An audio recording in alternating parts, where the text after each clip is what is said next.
नमस्कार friend, आजिर video रे आमे जानिबा को पाइबा जे पीएम किसान सम्मान निधि किछि गुरुत्वपूर्ण सूचना।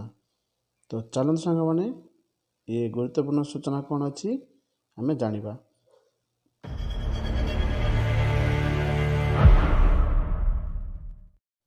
प्रथमे मोबाइल बा हो कंप्यूटर हो सथिरे कौन से एक ब्राउजर खोली टाइप करने pmkisan.gov.in टाइप कर सारा परे आपनकर एभली किछि तथ्य आसीबा आपन पाखकु।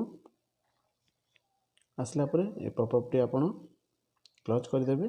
क्लोज कर सारा परे आपन जानिथिबे जे प्रधानमंत्री माने पीएम किसान वर्ष को हमर 3 थर मिलुची 4 मास को थरे लेखाय।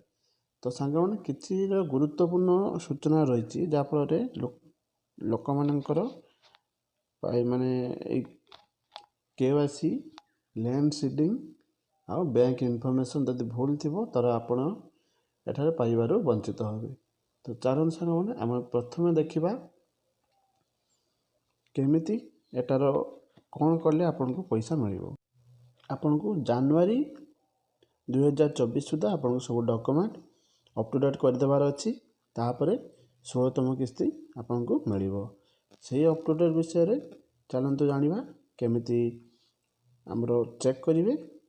तापर मैं आपन को लास्ट को देखैबी आपन को तो को माने केवाईसी केमिति तार संपूर्ण लिस्ट पाइबे आपन को देखैबी। चलंतु टिके तळगो स्क्रॉल करी आपन एठारे नाउ योर स्टेटस ऊपर क्लिक करिवे। क्लिक कला परे आपन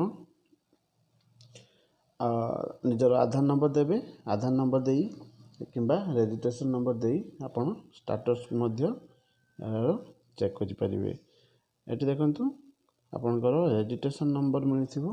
आपनकर रजिस्ट्रेशन नंबर देबे कैप्चा देई गेट ओटीपी देई आपन चेक करि परिबे। मन रखंतु संग माने एबे केवल केवाईसी रजिस्ट्रेशन मोबाइल नंबर देई सेटु जे माने केवाईसी करथिबे जो नंबर से नंबर ओटीपी जीवो केवल सेही माने ही एबे चेक करि परछंती। आ परमतर आपनकर आधार अप टू डेट आसिले म आपन को जणे देबी। तो वर्तमान किछि लोक रही जाइछन्ते आपनको एरिया रो। तो सेतरे केमतिका आपन केवाईसी ता रिपोर्ट काढी आपन तांकर केवाईसी करि परिबे। चलंतु म सेटा आपन को देखैबी। एठारे देखन ऊपर लिखा है एक्सटर्नल लॉगिन। तापर सीएससी लॉगिन ऊपर आपन क्लिक करिवे। एठा सीएससी आईडी देबे, पासवर्ड देबे और कैप्चा मारी साइन इन ऊपर क्लिक करिवे। क्लिक कर सारा परे आपन देखिवे आ गुटे पॉपअप टी शो करेबो। आपनकर एठारे कस्टमर को बायोमेट्रिक आधार भी करि परिबे माने केवाईसी मध्ये एठारे करि परिबे।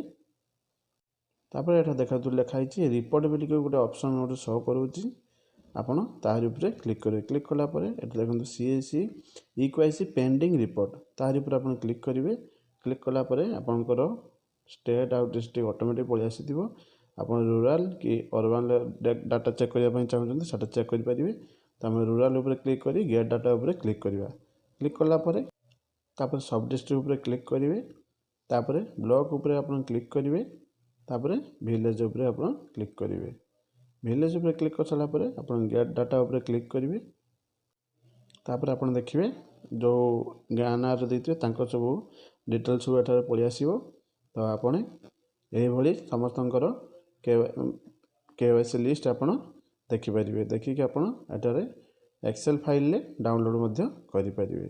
तो आज रथिला ई वीडियो रहिली संग माने जय जगन्नाथ।